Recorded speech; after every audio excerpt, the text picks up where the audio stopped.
ప్రేమ, యేసుని ప్రేమ.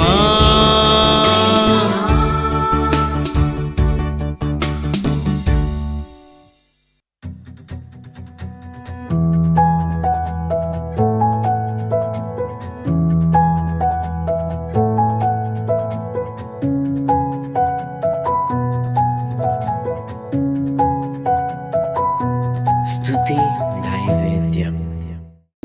Praise the lord. ప్రభు నన్ను ప్రేమిన వాళ్ళారా, అందరూ బాగున్నారు కదా? మీ కుటుంబాల కోసం బాగా ప్రార్థన చేసుకోండి. కడవరి దినాల్లో మనం ఉన్నాం కాబట్టి మనల్ని చక్కగా ఆత్మీయతలో నడిపించేది మనం చేసుకునే ప్రార్థనే. కాబట్టి దేవుడు మాట్లాడే మాటలను చక్కగా వింటూ ప్రతిరోజు అనుదిన ప్రార్థనలో మన సమస్యలన్నీ ప్రభుతో చెప్పుకుంటూ ప్రభు మీదే ఆధారపడుతూ ఆయన కృపను వేడుకొనుచు ముందుకు సాగుతాం. దేవుడే మనల్ని నడిపిస్తారు. 120 కీర్తనలో 3, 4, 5 వచనాలు చదువుదాం. మోసకరమైన నాలుక ఆయన నీకేమి చేయను, ఇంతకంటే అధికముగా నీకేమి చేయను. తంగేడు నిప్పులతో కూడిన బాణములను, బలాఢ్యుల వాడిగల బాణములను నీ మీద వేయను. అయ్యో, నేను మెషికలో పరదేశినై ఉన్నాను, కేదారు గుడారముల యుద్ధ కాపురం ఉన్నాను. ప్రార్థన చేసుకుందాం. మహాపరిశుద్ధుడా మా తండ్రి, నీకే వందనాలు. ఈ వాక్యాన్ని బోధించుటకు తగిన జ్ఞానాన్ని ఆయన నీ దాసునికి దయచేయండి. ఈ వాక్యం ద్వారా మమ్మల్ని బలపరచమని యేసు నామమున ప్రార్థన చేయుచున్నాము తండ్రి. ఆమేన్. మోసకరమైన నాలుక ఆయన నీకేమి చేయను, ఇంతకంటే అధికముగా నీకేమి చేయను. చూడండి, మనం ప్రార్థన చేసుకున్నప్పుడు మన జీవితంలో మార్పు ప్రార్థన చేసుకోకుండా మన జీవితాన్ని మన అబద్ధంలోనూ మోసాల్లోనూ బ్రతికితే చివరికి మన నాలుకకు దేవుడు తీర్పు చెప్తాడు, మన అవయవాలకు దేవుడు తీర్పు చెప్తాడు. కాబట్టి మత్తయి సువార్తలో ఉంటారు, కుడికన్ను కానీ పాపం చేస్తే కుడికన్ను పెరిగి పాడేయడం మంచిది అంటారు. అంటే ఒక రోజున మన అవయవాలకి శిక్ష ఉంది. అందుకని ఇక్కడే కుడికన్నుని మరి పొడుచుకొని పాడేయమని కాదు, కానీ ఆ కుడికన్నుకి బుద్ధి చెప్పుకొని మన దేహానికి మనం బుద్ధి చెప్పుకొని మలుచుకోవాలి పాపము నుంచి మంచి మార్గం. కాబట్టి ఇక్కడ అంటున్నాడు, మోసకరమైన నాలుక ఆయన నీకేమి చేయను, ఎంతకంటే అధికంగా నీకేమి చేయను. తంగేడు నిప్పులతో కూడిన బాణములను, బలాఢ్యుల వాడిగల బాణములను నీ మీద వేయను. తంగేడు నిప్పులతో కూడిన బాణాలు వేస్తాడట, బలాఢ్యుల వాడిగల బాణములను నీ మీద వేయను. మనము నాలుకను అదుపు చేసుకోలేకపోతే మన నాలుక ఏదైనా మాట్లాడితే ఇతరులు ఊరుకోరండి, వాళ్ళు కూడా మనల్ని నానా మాటలు అంటారు.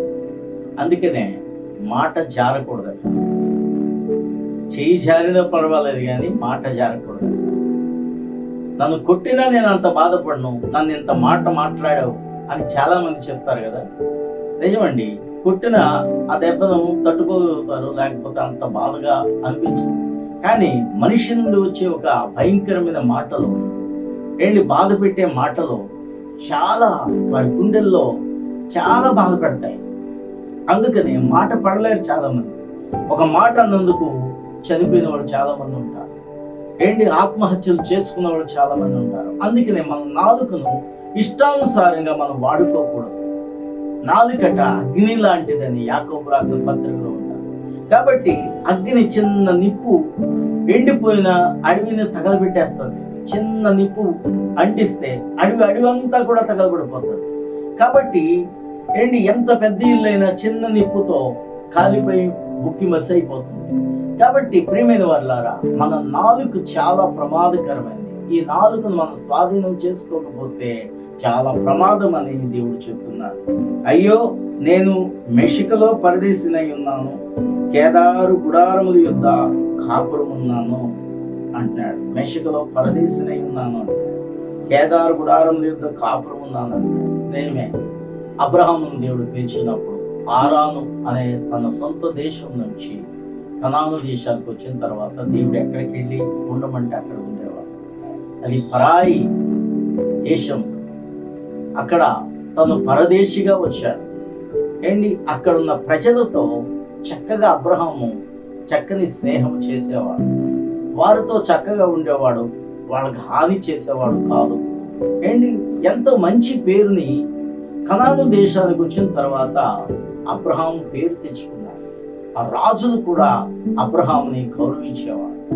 తర్వాత ఇస్సాకుని, తర్వాత యాకోబుని, వీళ్ళందరినీ కూడా పరాయి దేశాల్లో వారు ఉన్నప్పటికీ కూడా ఆ దేశంలో వారు గౌరవాన్ని పొందుతున్నారు. దేనిని బట్టి అంటే నోటి మాటను బట్టి, నాలుకను బట్టి, చక్కని మాటలు, దేవుని మాటలు చెప్పుతూ ఉండేవారు.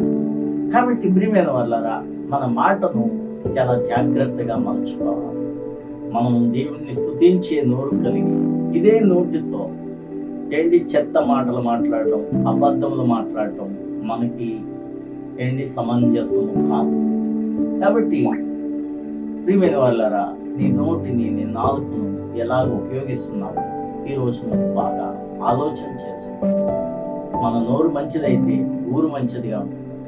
ఆనాడు అబ్రహాము, ఇస్సాకు, యాకోబు, ఆ తర్వాత వచ్చిన వారు కూడా వారి దేశాలు కాకపోయినా పరాయి దేశాల్లో కూడా దేశంలో కూడా ఎంతో మంచి పేరు తెచ్చుకోవడానికి గల కారణం ఏంటంటే వారి నోటిని చక్కగా దేవుని మాటలతో చక్కని ఉపదేశాలతో వారు మాట్లాడేవారు. అంతేగాని పనికి మాలిన మాటలు మాట్లాడకుండా ఇతరులను బాధ పెట్టే మాటలను మాట్లాడకుండా వారు కాచుకున్నారు వారి నోటిని.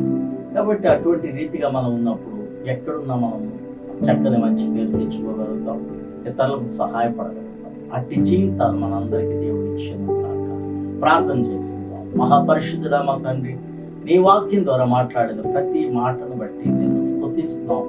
నీ నామాన్ని మేము మహిమపరుస్తున్నాం. ఇదో మా నోటిని అధీనములో ఉంచుకునే జ్ఞానము మాకు దయచే తండ్రి. మా నాలుగును, నోటిని, పెదవులను కడగమని యేసు నామమున ప్రార్థన చేయుచున్నాం తండ్రి. ఆమేన్. ఈరోజు పుట్టినరోజు జరుపుకుంటున్న చిన్నీని దేవుడు దీవించి మరొక సంవత్సరం దయాకిరీటంగా దేవుడు ధరింపు చేశాడు. ఇంకా మంచి ఆరోగ్యంను, శక్తిని, బలమును తన కుటుంబాన్ని, తన భర్త బిడ్డలను కూడా దేవుడు దీవించి ఆశీర్వదించి అన్ని విషయాల్లో వర్ధిల్ల చేయనుగాక. హ్యాపీ బర్త్డే టు యూ చిన్ని.